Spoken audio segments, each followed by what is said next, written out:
सो यहाँ पर आप देखोगे कंपनी ने खुद बताया था कि उनका जो बोर्ड ऑफ डायरेक्टर्स का मीटिंग है, जहाँ पर वो लोग अनाउंस करेंगे अपना क्वार्टर वन का रिजल्ट, वो है 22 जुलाई 2026। अब देख सकते हो, कंसीडर और अप्रूव करेंगे unaudited financial result stand alone और consolidated of the company for the quarter ended 30 June 2026, यानी क्वार्टर वन। तो क्वार्टर वन का जो रिजल्ट है अदानी पावर का, वो आपको 22 जुलाई 2026 में देखने को मिलेगा। इसी महीने की 22 तारीख को आपको कंपनी का रिजल्ट यहाँ पर अनाउंस होता हुआ देखने को मिलेगा। आपको कहीं जाने की ज़रूरत नहीं है, बस क्या करो, हमारे चैनल को सब्सक्राइब कर लो, इस वीडियो को लाइक कर लो, बेल आइकन को हिट कर नोटिफिकेशन को ऑल पे सिलेक्ट कर लो, क्योंकि जैसे वीडियो आ जाएगा, जैसे रिजल्ट आएगा वैसे आपको वीडियो मिल जाएगा।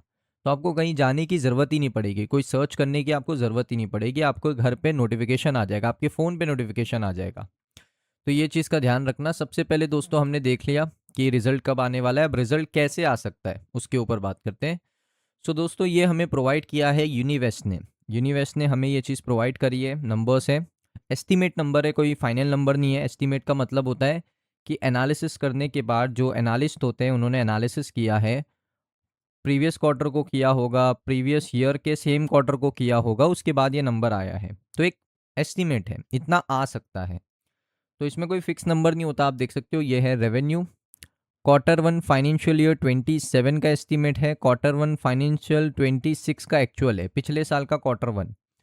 तो रेवेन्यू अगर आप देखोगे 13,926 करोड़ से लेकर 15,685 करोड़ का रेवेन्यू आ सकता है। अगर 15,685 करोड़ का रेवेन्यू आया ना, तो ईयर ऑन ईयर बेसिस पे आपको एक कमाल की ग्रोथ यहाँ पर देखने को मिलेगी। प्रॉफिट आफ्टर टैक्स की अगर मैं बात करूँ, 3,147 करोड़ है, 4,000 करोड़ तक प्रॉफिट हो सकता है। अगर 4,000 करोड़ का प्रॉफिट हुआ ना, तो ईयर ऑन ईयर बेसिस पे कमाल की ग्रोथ हो सकती है। अब दोस्तों मैं आपको यहाँ पर देख सकते हो लेकर आता हूँ इसके ऊपर, पुराने क्वार्टर्स के ऊपर, जिसमें आप देखोगे जून 2025 14,109 करोड़। अब 14,000 है, अब यहाँ से अगर 14,500 करोड़ भी कंपनी का रेवेन्यू होता है, 14,500 करोड़ से लेकर 14,800 करोड़ तक भी होता है, तो इसको भी मैं एक अच्छा रेवेन्यू मानूंगा। अगर 15,000 करोड़ हो जाता है तो फिर तो भाई शेयर में बड़ा रिएक्शन आएगा। अगर 15,000 करोड़ का कंपनी रेवेन्यू करती है तो मेरी एक्सपेक्टेशन है 14,500 से लेकर 14,800, 15 हो जाता है बहुत अच्छी बात है। उसके बाद दोस्तों यहाँ पर आप देख सकते हो कंपनी का जो नेट प्रॉफिट है वो कितना था। तो जून 2025 में कंपनी का नेट प्रॉफिट था 3,305 करोड़, और प्रीवियस क्वार्टर में 4,271 करोड़। अब इम्पॉर्टेंट चीज़ क्या है कि जो एनालिस्ट है उनका मानना है कि नेट प्रॉफिट आ सकता है 4,005 करोड़ तक का मैक्सिमम। लेकिन अगर आप देखोगे 3,305 करोड़, अगर 4,000 करोड़ का भी नेट प्रॉफिट आता है, तो ईयर ऑन ईयर बेसिस पे तो नेट प्रॉफिट के अंदर एक अच्छी ग्रोथ आएगी। लेकिन क्वार्टर ऑन क्वार्टर बेसिस पे जो नेट प्रॉफिट है वो आपको यहाँ पर ड्रॉप होता हुआ देखने को मिलेगा, क्योंकि प्रीवियस क्वार्टर में 271 करोड़ ज़्यादा प्रॉफिट किया है। क्योंकि अगर क्वार्टर वन में 4,000 करोड़ का ही कंपनी प्रॉफिट करती है, और पिछले क्वार्टर में यानी क्वार्टर फोर में 4,271 करोड़ का प्रॉफिट किया है, तो क्वार्टर ऑन क्वार्टर बेसिस पे तो प्रॉफिट ड्रॉप होगा। तो ये एक बड़ी प्रॉब्लम है। अब दोस्तों मैं आपको एक आंकड़ा दिखा देता हूँ जो कि बहुत इंपॉर्टेंट डेटा है कंपनी के इन्वेस्टर्स के लिए। अगर आप देखोगे, ये आ चुका हूँ मैं इन्वेस्टर्स के डेटा के ऊपर। प्रमोटर होल्डिंग में कोई बदलाव नहीं, जून 2026 का डेटा है, देखो जून 2026 का डेटा है।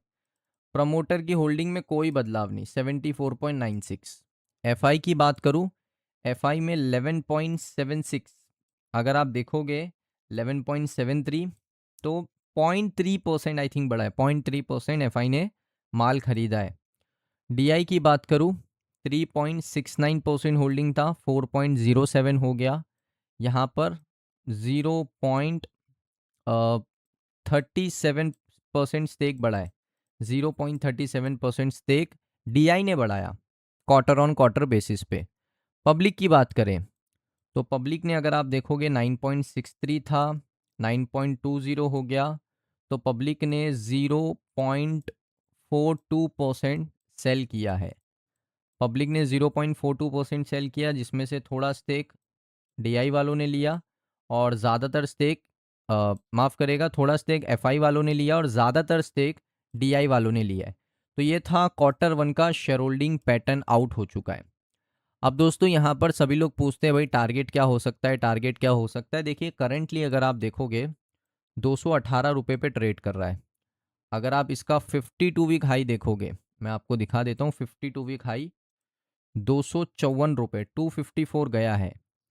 तो मुझे लगता है कि मेरा स्पेशली मेरा टारगेट यही होने वाला है 254 रुपीज़, क्योंकि मैं आपको इसको चार्ट पैटर्न पे भी एक्सप्लेन कर सकता हूँ। यहाँ पर मैं इसका एक चार्ट पैटर्न भी खोल ही लेता हूँ। हम जाते हैं इसके चार्ट पैटर्न के ऊपर ट्रेडिंग व्यू पे, बड़े आसानी से मैं आपको बताता हूँ। 250 260 इतना ही टारगेट अभी फ़िलहाल के लिए रहना चाहिए। ये देखिए सेलिंग जोन से ऊपर गया, ब्रेकआउट दिया, ब्रेकआउट देने के बाद आप देख सकते हो एक अलग ही लेवल पे था। अब यहाँ से क्या हुआ है ना, थोड़ा साइडवेज हुआ है। अगर आप देखोगे यहाँ पर एक सपोर्ट बनाया, यहाँ पर एक सपोर्ट बनाया, ये सपोर्ट तो काम भी किया है, ये वाला जो लो है ये काम भी किया है। अगर ये ब्रेक करता है ना तो यहाँ तक आ सकता है। ये कौन सा सपोर्ट है हमारा, 208 रुपये का। तो अगर गिरावट होती है अदानी पावर में तो 208 रुपये तक आपको देखने को मिल सकता है। अगर हम टारगेट की बात करें तो देखिए एक टारगेट तो ये है आपका लगभग 235 का। तो इस तरीके से काम करो, टारगेट प्राइस 235 है ना, 235 का ये टारगेट आपका पहला रहेगा। उसके बाद यहाँ पर जो टारगेट है आपका ये वाला 252 254 254 ही पकड़ो, टारगेट प्राइस 254 ये दूसरा टीपी रहेगा। तो इस तरीके से काम करना है मार्केट में। अब यहाँ पर मैंने एक सपोर्ट बताया, एक सपोर्ट मैंने आपको क्या बताया, ये देखिए ये वाला आपका एक सपोर्ट है, कौन सा है, 215।